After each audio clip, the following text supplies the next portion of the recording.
টাইমিলৈ স্বাগতম জনাইছো এই মুহূৰ্তত এটা বিশেষ গুৰুত্বপূৰ্ণ খবৰ লৈ আহিছো অসমবাসীৰ বাবে ভাল খবৰ 8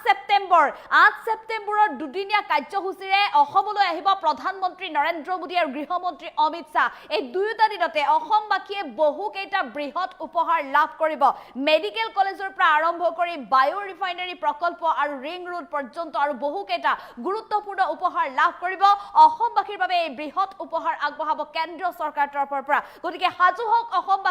এই বৃহৎ উপহাৰ লবৰ বাবে লৈছে এই মুহূৰ্তত টাইম 8 বিগ ব্ৰেকিং ৰাজ্যবাসীৰ বাবে এটা ভাল খবৰ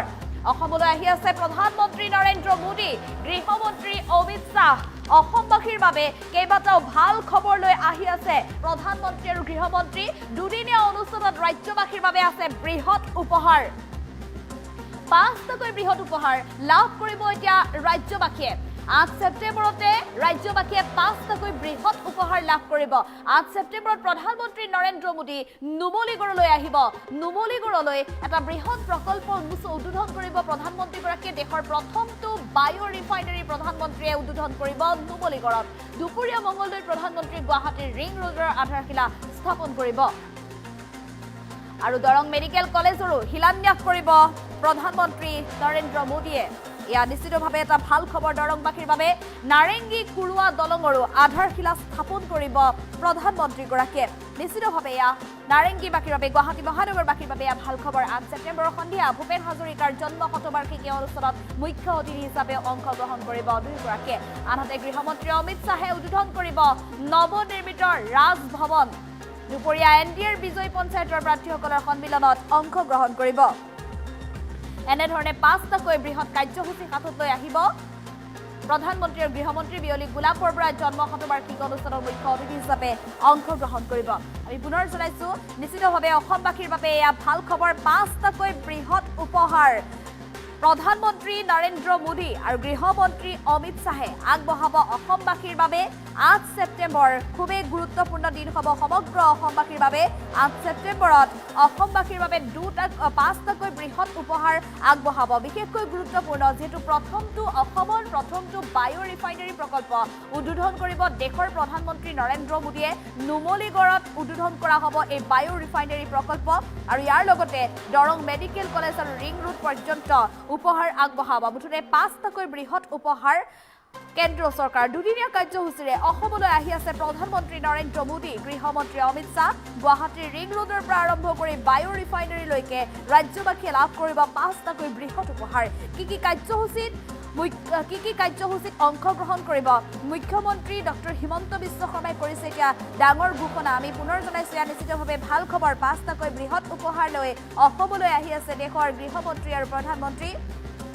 8 ছেপ্টেম্বৰত প্ৰধানমন্ত্ৰী নৰেন্দ্ৰ মোদী নুমলীগড়লৈ আহিব দেশৰ প্ৰথমটো বায়ো ৰিফাইনাৰী প্ৰধানমন্ত্ৰীয়ে উদ্বোধন কৰিব আৰু দুপৰীয়া মংগলদৈত প্ৰধানমন্ত্ৰী গুৱাহাটীৰ ৰিং ৰোডৰ আধাৰশিলা স্থাপন কৰিব দৰং মেডিকেল কলেজৰ শিলান্যাসো কৰিব নাৰেংগী কুৰুৱা দলঙৰো আধাৰশিলা স্থাপন কৰিব দেশৰ প্ৰধানমন্ত্ৰীগৰাকীয়ে আৰু ইয়াৰ লগে লগে 8 ছেপ্টেম্বৰত যিহেতু ভূপেন হাজৰিকাৰ জন্ম শতবাৰ্ষিকীক লৈ ব্যাপক আয়োজন কৰা হৈছে আৰু এই অনুষ্ঠানত অংশগ্ৰহণ কৰিব মুখ্য অতিথি হিচাপে দেশৰ প্ৰধানমন্ত্ৰী নৰেন্দ্ৰ মোদী অন্যহাতে গৃহমন্ত্ৰী অমিত শাহে উদ্বোধন কৰিব নৱনিৰ্মিত ৰাজভৱন দুপৰীয়া এনডিএৰ বিজয় পঞ্চায়তৰ প্ৰাৰ্থীসকলৰ সন্মিলনতো অংশগ্ৰহণ কৰিব দুয়োগৰাকী নেতাই বিয়লি গোলাপ বৰবৰাৰ জন্ম শতবাৰ্ষিকী অনুষ্ঠানত মুখ্য অতিথি হিচাপে অংশগ্ৰহণ কৰিব দেশৰ গৃহমন্ত্ৰী অমিত শাহ আৰু এই সন্দৰ্ভত মুখ্যমন্ত্ৰী ডক্টৰ হিমন্ত বিশ্ব শৰ্মাৰ বৃহৎ ঘোষণা আছে কি উপহাৰ লাভ কৰিব আৰু কেতিয়া লাভ কৰিব কোনে এই উপহাৰ আগবঢ়াব মুখ্যমন্ত্ৰীৰ মন্তব্য আছে আমি মুখ্যমন্ত্ৰীৰ মন্তব্য আগবঢ়াবলৈ চেষ্টা কৰিম ভাৰতৰ গৃহমন্ত্ৰী অমিত শ্বাহ ডাঙৰীয়া গুৱাহাটীলৈ আহিব অসমৰ নৱনিৰ্মিত ৰাজভৱন তেখেতে উদ্বোধন কৰিব দুপৰীয়া তেখেতে ৰাষ্ট্ৰীয় গণতান্ত্ৰিক গঠবন্ধন বা নেশ্যনেল ডেমক্ৰেটিক এলায়েন্সৰ বিজয়ী প্ৰাৰ্থীসকলক লৈ এখন পঞ্চায়ত সন্মিলনত ভাষণ দিব আৰু বিয়লি অমিত শ্বাহ ডাঙৰীয়াই গোলাপ বৰবৰা জন্ম শতবাৰ্ষিকীৰ মুখ্য অতিথি ৰূপে যোগদান কৰিব তদ্ৰুপ 8 ছেপ্টেম্বৰ তাৰিখে প্ৰধানমন্ত্ৰী নৰেন্দ্ৰ মোদী ডাঙৰীয়া নুমলীগড়লৈ আহিব আৰু দেশৰ প্ৰথমটো বায়' ৰিফাইনেৰী তেখেতে উদ্বোধন কৰিব। 4,000 কোটি টকা ব্যয়েৰে নিৰ্মাণ কৰা বায়' ৰিফাইনেৰীটো উদ্বোধনৰ কাৰণে প্ৰস্তুত হৈ উঠিছে। দুপৰীয়া মঙলদৈ তেখেতে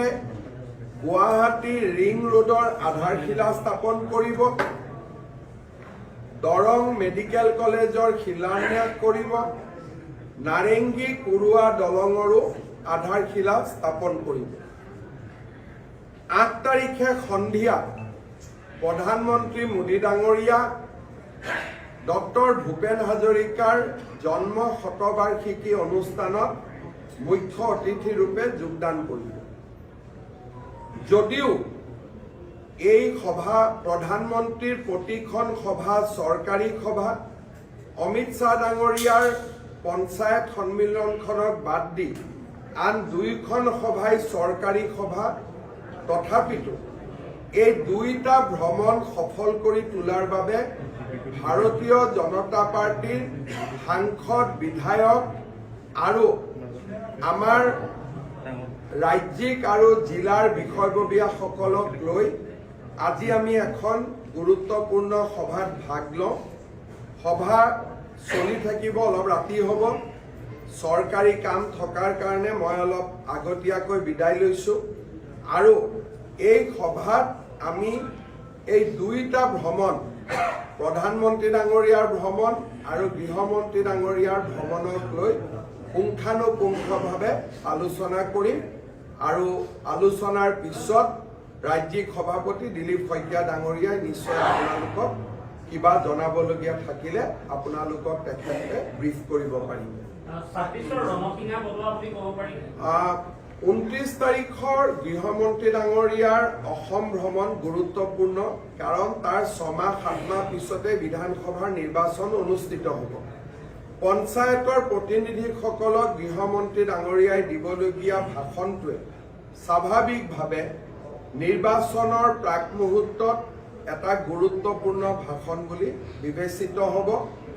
পলিটিকেল নেৰেটিভ বিল্ডিঙৰ প্ৰক্ৰিয়া ডেফিনেটলি 29 আগষ্টৰ পৰা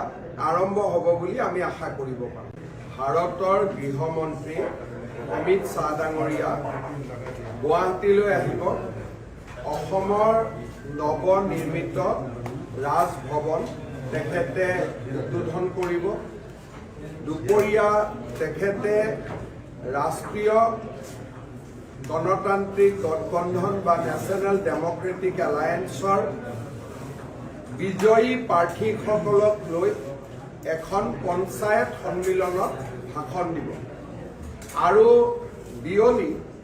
অমিত শ্বাহ ডাঙৰীয়াই গোলাপ বৰবৰা জন্ম শতবাৰ্ষিকীৰ মুখ্য অতিথি ৰূপে যোগদান কৰিব। তদ্ৰুপ 8 ছেপ্টেম্বৰ তাৰিখে প্ৰধানমন্ত্ৰী নৰেন্দ্ৰ মোদী ডাঙৰীয়া নুমলীগড়লৈ আহিব আৰু দেশৰ প্ৰথমটো বায়' ৰিফাইনেৰী তেখেতে উদ্বোধন কৰিব। 4,000 কোটি টকা ব্যয়েৰে নিৰ্মাণ কৰা বায়' ৰিফাইনেৰীটো উদ্বোধনৰ কাৰণে প্ৰস্তুত হৈ উঠিছে। দুপৰীয়া মঙলদৈ তেখেতে গুৱাহাটী ৰিং ৰোডৰ আধাৰশিলা স্থাপন কৰিব। দৰং মেডিকেল কলেজৰ শিলান্যাস কৰিব।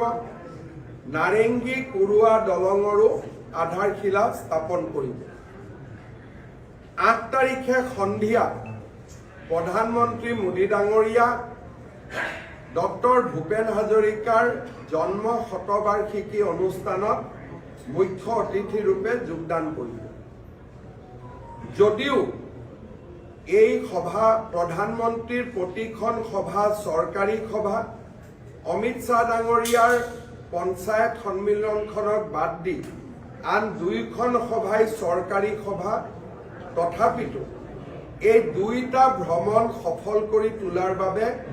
ভাৰতীয় জনতা পাৰ্টিৰ সাংসদ, বিধায়ক আৰু আমাৰ ৰাজ্যিক আৰু জিলাৰ বিষয়ববীয়াসকলক লৈ আজি আমি এখন গুৰুত্বপূৰ্ণ সভাত ভাগ লওঁ। সভা চলি থাকিব, অলপ ৰাতি হ'ব। চৰকাৰী কাম থকাৰ কাৰণে মই অলপ আগতীয়াকৈ বিদায় লৈছোঁ। আৰু এই সভাত আমি এই দুইটা ভ্ৰমণ, প্ৰধানমন্ত্ৰী ডাঙৰীয়াৰ ভ্ৰমণ